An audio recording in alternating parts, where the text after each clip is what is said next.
I want to travel to a country where no one else has explored. So I took a look at a map.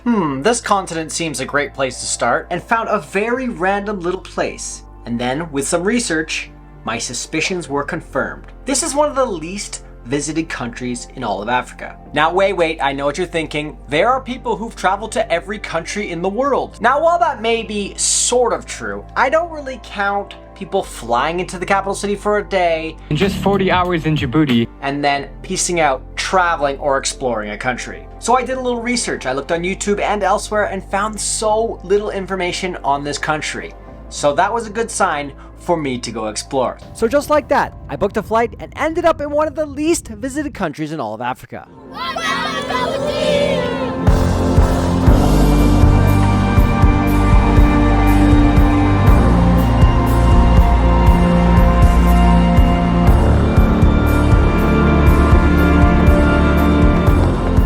Welcome to country number 84 on the road to 100. In this video, we're exploring the unknown, undiscovered, least visited country, Djibouti. We're gonna dive with whale sharks, go to a crazy moonscape, and now explore the lowest point in Africa and a lake saltier than the Dead Sea.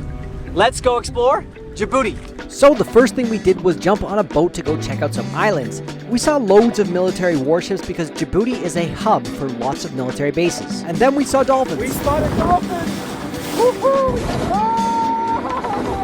What a beautiful sight for day one on the Red Sea here in Djibouti, dolphins giving us a warm welcome. So as we neared closer to the Musha Islands, we dropped a couple lines into the water to catch some fish. Oh, barracuda! And we were successful. Look at the teeth on that barracuda. Every time we dropped the line in the water, sure enough, a different type of fish came out. Here's my first little baby catch. And then the prize possession. Look at this beauty. Big, eh? Catch number 2. Lunch is gonna be good! So after the great fishing success, we headed over to these Maldive-looking islands, because anytime you have anything on the Red Sea, you can't go wrong. All right, we just got off at Musha Island where we finished a swim, and this morning has already been insane. Dolphins, and then we caught a bunch of fish that we're gonna have in a few minutes for lunch. So, first day in Djibouti, already very happy and impressed with this place.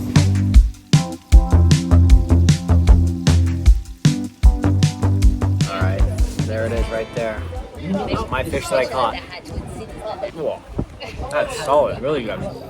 After lunch, we went on a little hike because we heard there was rivers and mangroves that you could go walk up when the tide is low. So off we went.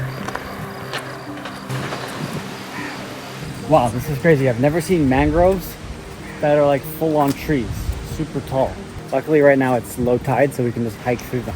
Here we are walking through some beautiful mangroves on some tropical islands in a country that's known for dust, desolation, least populated, and filled with military bases due to its proximity to the Middle East. I couldn't help but think about how few people have actually come to witness this beauty when all they think is what they see in the news. I wasn't about to take this experience for granted because it just felt so unique. Alright, after hiking around for a while, we headed back on land, passed through some unfortunate mishaps, and 4x4'd our way to a different section of the Red Sea.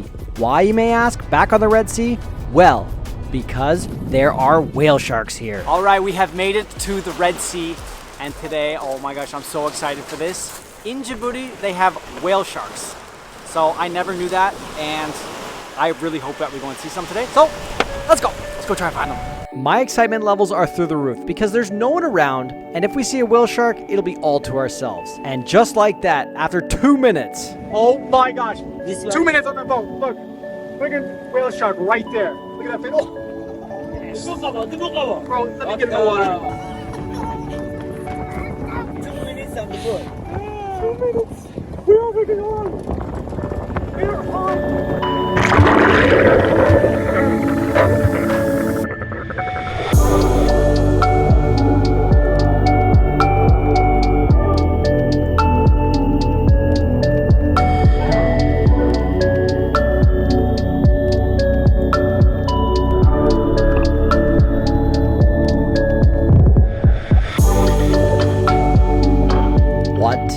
moment all alone with the world's biggest fish in the most unlikely of places. Truly incredible. And there wasn't just one. There were multiple whale sharks swimming all around. Are you kidding me? Are you freaking kidding me? 2 whale sharks by myself. 1, 2, 3. This is so crazy. There are whale sharks absolutely everywhere. Whale sharks. We get in the boat for 2 minutes. We see 2 more whale sharks. Absolutely crazy. The moment one whale shark swims away, sure enough, another one comes right out.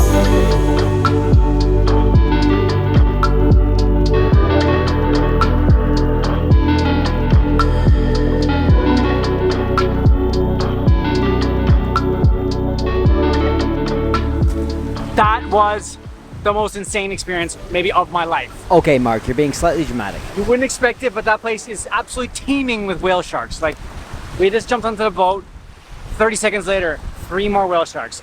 We were in the water, we had whale sharks like crossing us, running into us. I actually am so mind blown right now. I can never look at whale sharks again because everything else will be second now to Djibouti. That was truly, truly incredible. And just like that, barely any time to decompress that amazing experience because we're back on the road in order to catch sunset at a location called Lake Abbe. And along the way, we got a snippet of what local life is like here. And we also got a taste of the rough roads. Wow. The tire? Halas. Finished. Look at this. Look at this. It blew up. Ow, that's hot. How see this? Finished.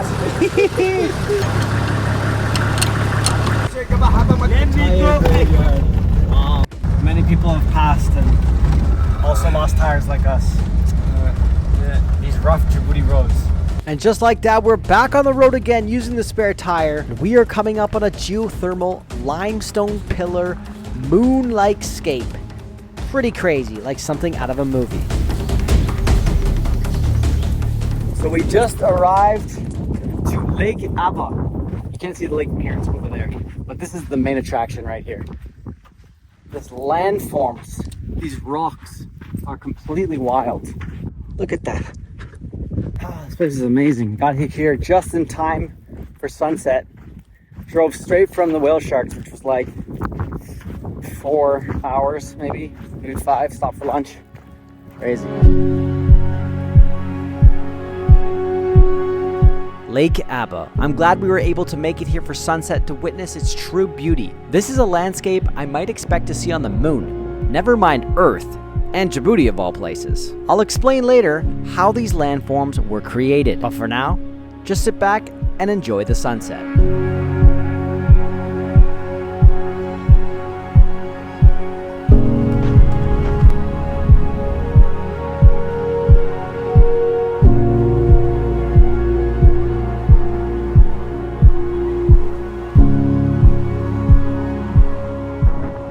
Oh, this is the sickest accommodation ever. It's like little Star Wars huts, but then we got these like concrete ones. They're so dope. Oh, now we're talking. I gotta figure out what the name is of this little place, but it's cool. Good night, and see you in the morning, bright and early for sunrise. All right, we are back for sunrise, and it's looking really good. Sun still hasn't breached the horizon, but this should be good. Amazing night camping last night. No mosquitoes. Temperature dropped down. It was beautiful. Just sitting in those little campsites. All right, let's get to the sunrise. Alright, let's explain how these landforms were created. So the lake is located at the junction of 3 tectonic plates, which are pulling apart, causing volcanic activity and magma to rise. Hot geothermal fluids from the Earth's interior reach the lake bed, creating hydrothermal vents. When the hot geothermal water mixes with the cooler lake water, minerals like calcium carbonate precipitate out, forming the limestone chimneys. But then all of a sudden my drone battery died. I have to run 1 kilometer to go get it. Whew. What's this? Looks like a drone. Ooh, looks like a drone. I think we're all right. Wow, look at this landscape though. Unbelievable. That battery is swollen. Sheesh. That battery is toast. It's got cracks in it. Full to zero. Crazy. Here we managed to spot some of the open geothermal pools, which looked to be straight out of a dystopian thriller.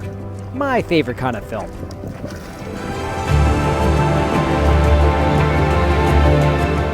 So after the sun had fully risen, we got to see a few animals, like some cranes, flamingos, donkeys, these small antelope, as well as a few farmed goats that were going down to the lake to have a drink of water. But ultimately, that was it for this amazing destination. Time to head to the next. Oh shoot. Wow, look at this guy. He's chilling. Oh, he's relaxed though. He's real relaxed. As we were on the road to our next destination, the baboons frequently come up to the cars in hopes that they could get some scraps of food. Definitely did not expect that in the country of Djibouti. However, I didn't really expect anything. One more thing we noticed was these homes built out of sticks. So I asked my driver if we could perhaps stop and check out what it looks like inside one of these homes. So we stopped and found a baby camel. He's so cute. Hello, baby camel. So one of the locals let me look inside this particular home. Some cooking utensils, some hammocks on the wall, and a bed at the back elevated with some crates. As I was taking a peek around the home, I couldn't help but notice what was on the ground. It all used to be part of the sea. Look at all the shells, everywhere shells. Evidence that this country was entirely underwater before. Alright, it's back in the car now to cross the desert to get to our next destination. And in the distance, I could see a little tornado forming, but as we drove through, it seemed that it was just a dust devil and nothing actually too scary. However, a very cool open desert drive nonetheless. And now we have officially made it to the lowest point in Africa. So there we have a salt caravan of camels. They're harvesting the salt in Lake Assal and then going to sell it in the city. Pretty cool. And it's one of the bigger industries here in Djibouti.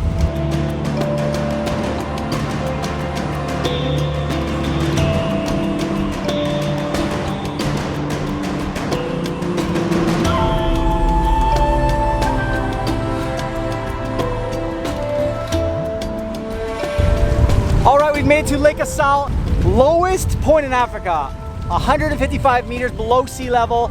And it is the second saltiest lake in the entire world. The first one is in Antarctica and no one goes there. So basically this is the saltiest lake in the world that you can explore and go swimming in and not freeze and not die. I have a cut on my toe and it's gonna sting like crazy. But the landscape here is also amazing. Like the mountains and the lake. It looks, in my opinion, looks better than the Dead Sea, but I'm excited for this. This is a super cool, super unique spot. And I've never seen anyone go here before.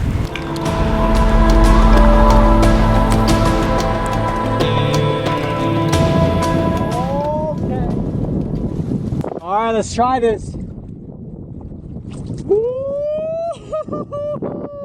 If you've never floated in a body of salt water before, it's basically like being entirely wrapped in a life jacket. Such a wild feeling with water right against your skin, but completely buoyant. But then I did the one thing that you cannot do. Salt straight to the eyes. Oh no. Well, that's not good. It's all fun and games, so you get some salt in the eye. It was too painful to open my eyes, so I had to walk all the way back to shore in order to get some fresh water to wash it out. And also, all of the cuts on my leg, like this one, it stings. It's probably good for it, actually. I had no idea this place existed before coming here, which is always super, super fun to find out when you get here. That's it for Lake Assal. On to the next spot. What an experience. The lowest point in Africa and the second saltiest body of water in the world. Let's just say I'm pleasantly surprised by all of these things here in Djibouti. Look at this guy, he doesn't even know we're here.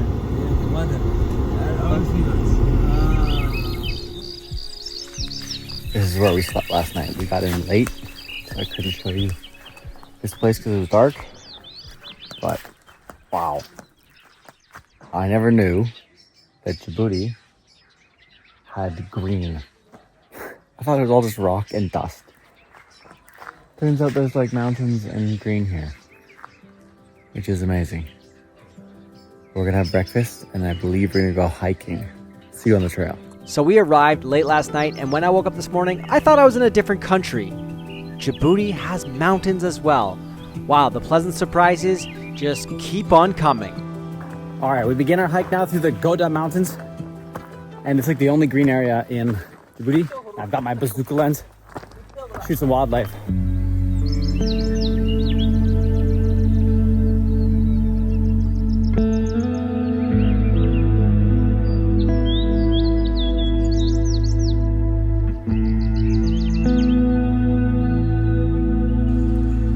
Oh my gosh, I've never seen that before.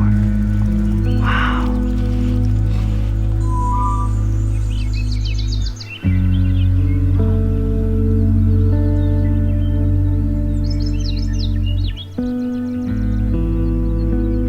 Wow, I just saw a new animal. Never heard of this thing before. It's called a rock hyrax. And it sounds like a Pokemon. Yeah. It's like the craziest thing. It looks like a rodent mixed with a marmot. Super cool Pokemon. Check it off the list on my Pokemon Go app. But yeah, this is cool. Cool animal. Rock hyrax. So here we are way up in the Goda Mountains in the region of Djibouti. And this place is so unexpectedly full of life. And our guide let us know that there's a waterfall up in this region, so it was time to go for a little bit of a cool off.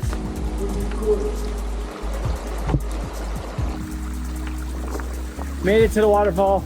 I gotta say, the waterfall was rather underwhelming, although it definitely was nice to cool off because, let me tell you, Djibouti is a hot country.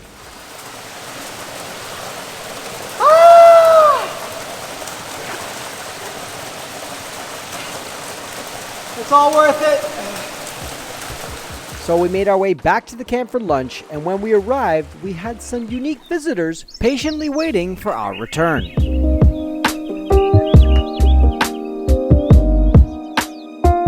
Monkeys have invaded the kitchen. What are you guys doing, huh? Oh! Oh! All right, monkeys, I've got your favorite. Who dares jump on the shoulder, huh? Oh. Oh. Aye, snuck it. Snuck it. You deserve that.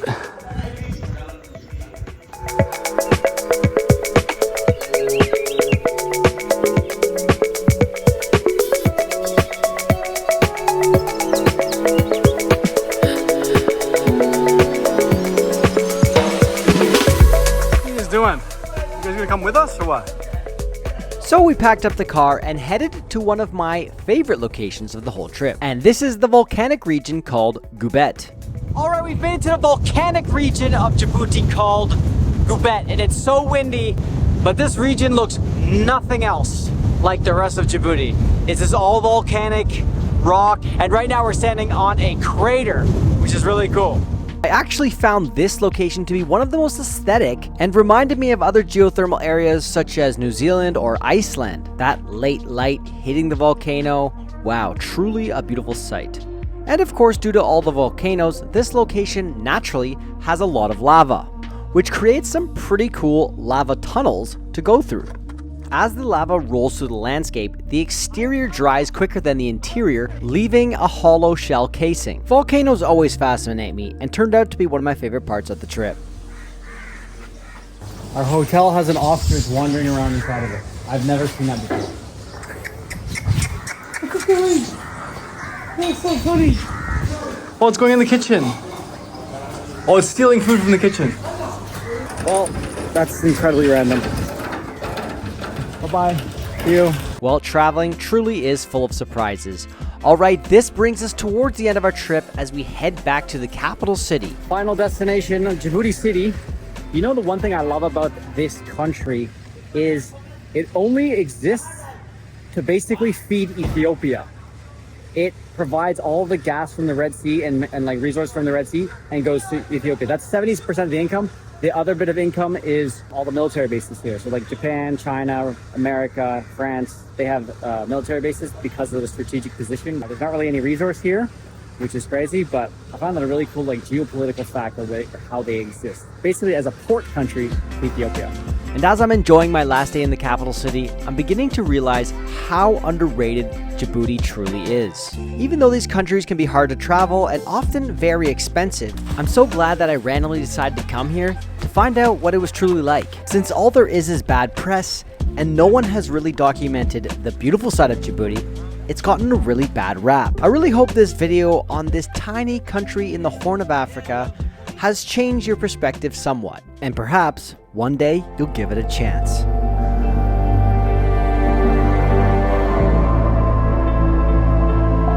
Thank you to our fearless leader, Musha, for showing us around.